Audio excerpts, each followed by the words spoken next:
Hello, my name is Joe Cortez. I want to welcome you to our segment of Hope in the Horizon. We're here at the Spinal Cord Research Center in Irvine, California, with our director, Dr. R. Stewart. Dr. Stewart, can you tell us a little bit about the amazing things that are going on here at the Research Center? We're a center that houses somewhere on the order of 80 to 90 scientists right now. Some of the best experts in the world in areas of regeneration, of nerve connections, in stem cell biology, and in human recovery after spinal cord injury.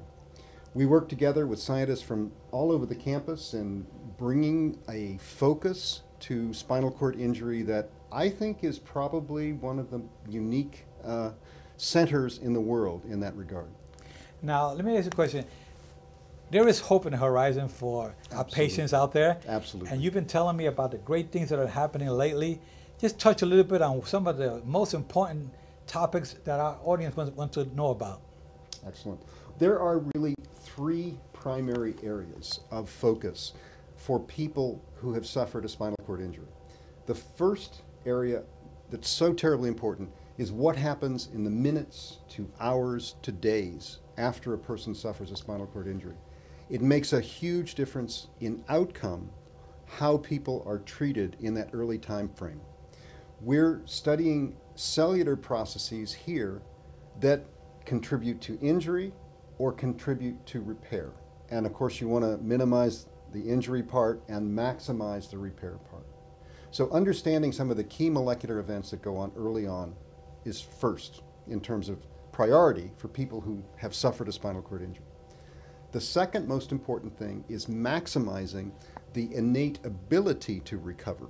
That is, making it possible for people to really fulfill what is their potential for whatever injury that they have. If a person has an injury at the cervical level in the neck, the priority is getting hand function back, to be able to do day-to-day activities, to eat, to drive. If an injury is lower, the focus is on being able to move, to transfer, to be able to regain, hopefully, bowel, bladder, sexual function, all of these things. So recovery of function. And then the third most important thing is regenerative medicine, regeneration. How do we make it possible for the connections that go from the brain down to the spinal cord to regrow and hopefully restore the functions that have been lost as a consequence of that injury? You're talking about recent injuries, something that happened, let's say happened today, and we got to get working on it right away. How about for those individuals that are out there that have had long-term injuries? Let's say I have a daughter who's a quadriplegic, as you well know, Cindy. And Cindy has been a quadriplegic for the last 13 years. And she feels that there is hope for her. Absolutely. And I want to know, what can you tell them about those who have been in long-term with paralysis? Yes, absolutely. And so it's that third area that I was talking about that I think is the greatest hope for people with long-term paralysis. We talk here about regeneration, regrowing connections, restoring function, and every kind of aspect of repair is something that we are interested in here at the center. Probably the thing that gets the most attention from the public is the stem cell work that's going on.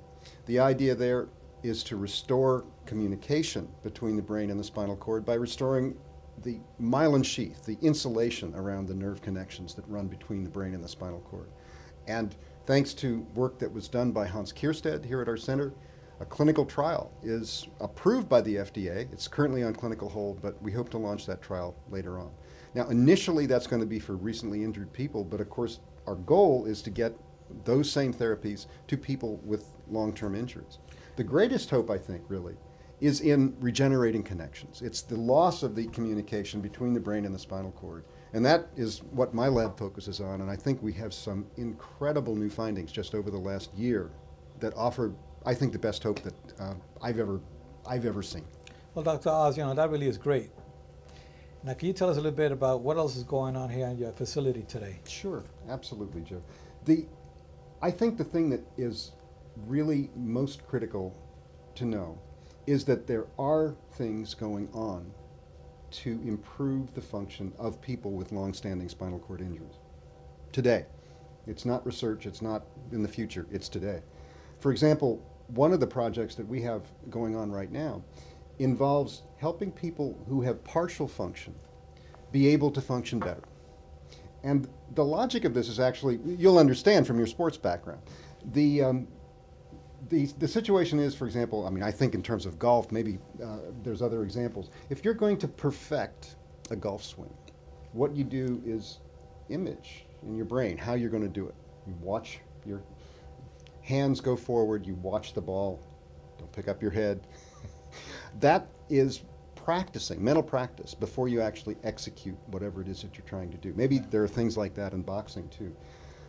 What we're trying to do is use the same kind of approach and philosophy for people with spinal cord injuries to learn how to walk better. So they actually go and imagine practicing walking, doing the movement that they're going to do, and then they go do it, and then we combine that with actually imaging their brain. So it's kind of an imaging on one side and imaging on the other side as well. And we're trying to understand how that kind of practice can make it so that people can actually improve their function.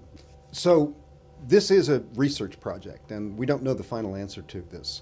One of the things that we need to find out is what kind of mental practice is best for people who are trying to learn how to walk. How much time do you need to spend on it? So we'll be putting the data together over the next few months and hopefully be able to come to some better understanding of what actually we need to do for people. Great, great. Well, you know, we spoke earlier today with Dr. Kelly Sharp, who's a great individual here at the Research Center. Let's see what she had to say today.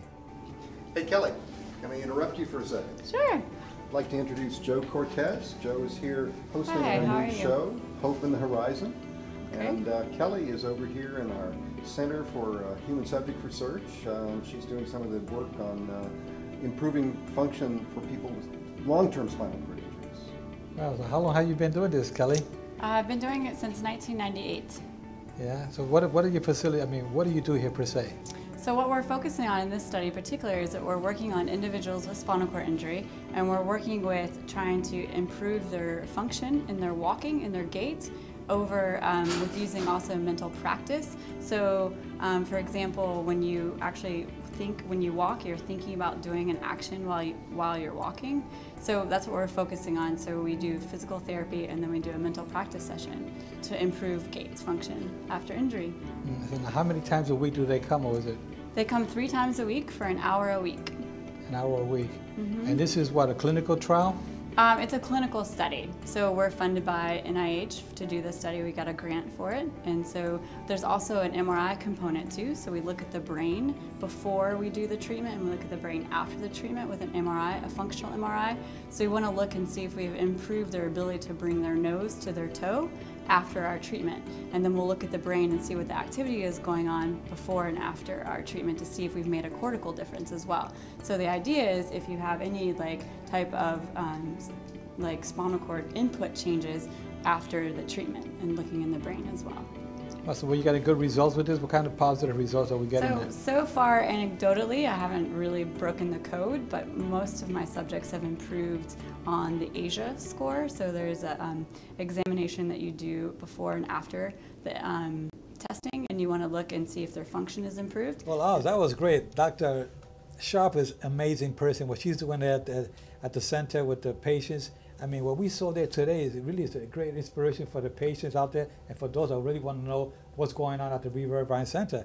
What do you think, Dr. Oz? Well, I just have to say, if there's a single thing that we've learned over the last 3 to 4 years, it is that everyone with a spinal cord injury can benefit by focus training, by exercising. There are ways to improve function now. We want people to be in the best possible condition before they would be taking on the additional burden of any kind of an experimental therapy later on. And the best way to be ready and the best way to be able to have maximal function now is to do the kinds of things that we and others have found really make a difference to quality of life. That's great. Well, you heard it there from Dr. R. Stewart himself here at the Reverb Bryant Spinal Cord Research Center.